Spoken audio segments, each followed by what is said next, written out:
Okay, so 6.3 property taxes. So the amount of property tax that you owe on your home has to do with what they say your house is worth. Now, that's called the assessed value, or the value that they use to figure out your taxes. That doesn't mean that's what your house is actually worth. It's just what they're taxing you on. Okay? And then the property tax is what tax you're going to pay. So here's an example of what a bill might look like, and it's a little bit not clear, but you can look it up on page 224. To find the decimal rate of your tax, you just need to divide. So this would be for the city, the county, whatever. They have to determine the tax rate that they need to charge in order to provide the services that they do. So, for instance, like if your community needs something new, like maybe something like an Oregon Trail rec center, that has to be paid somehow. So they might use these taxes and stuff to pay for that. So basically, to figure out what percent people need to pay, or their decimal rate, it's how much do they need to raise to do what they want to do, divided by the assessed value of everything in that community. So basically, they're figuring out your percentage of the debt.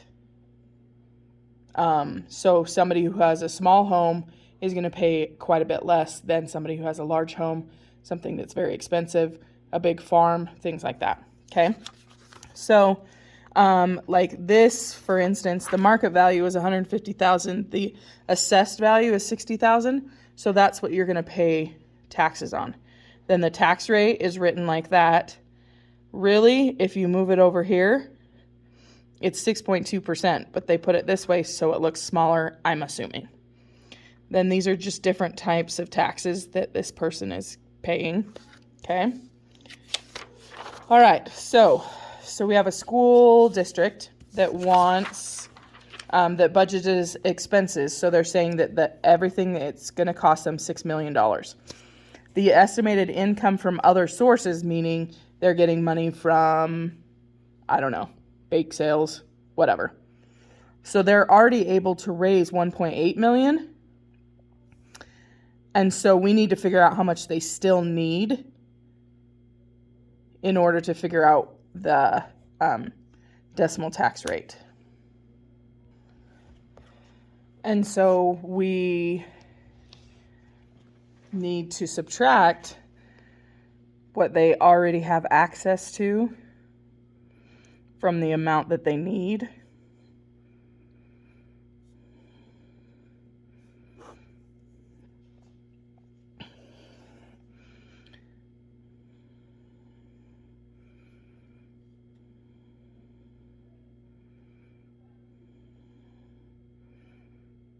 Okay, so they still need, there's another zero in there, my bad.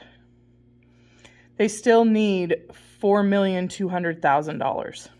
Okay, then the assessed value of all the property that can be taxed in the area is 39 million. So we're going to take the 4,200,000 divided by 39 million. And I need my calculator.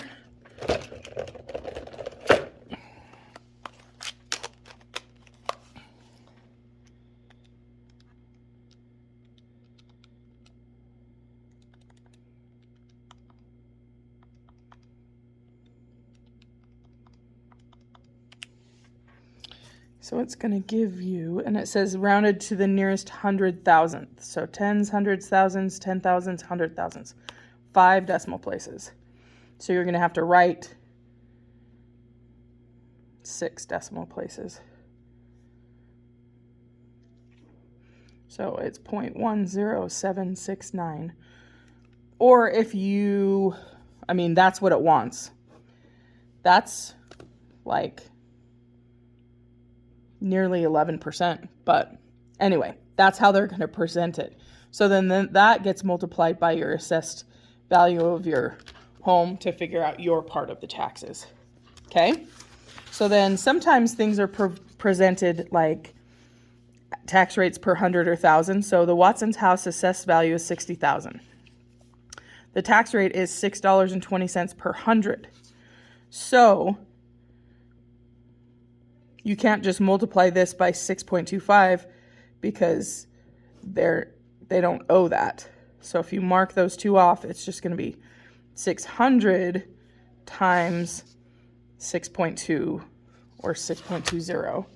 So 600 times 6.2, $3,720 would be their taxes. Okay? So then, what tax must Art pay on his home assessed for that much money? His tax rate is $50.08 per thousand. So again, we have to divide by 1,000. Okay, so then you move the decimal over 1. So it's 67.5 times $50.08.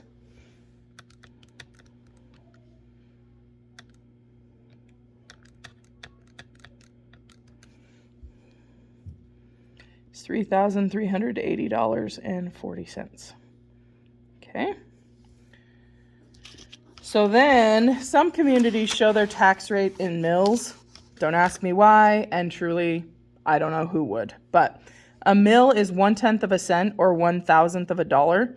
So in order to find the tax, a mil needs to be changed to dollars. So if it's provided to you in dollars, so 62 mils needs to be, because dollars is 1,000th of a dollar, we have to do 62 divided by 1,000. That gives us 0.062, or roughly 6.2 cents. Okay. Then we're going to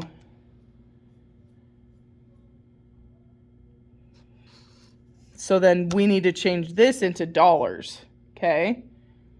Because it's already changed. So we're just going to leave it at that, okay?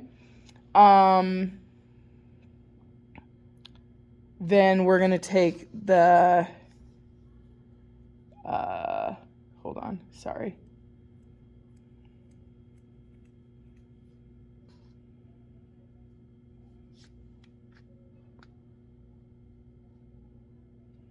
So we're going to take 80,000 and we're going to times it by the 0.062.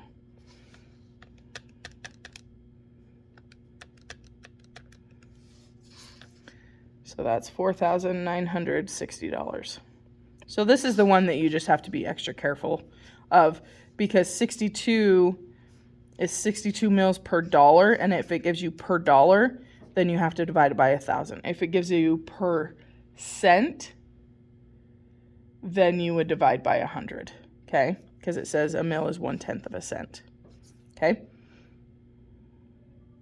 So then your assignment is page 227, 7 to 24 all, 33 to 35 all.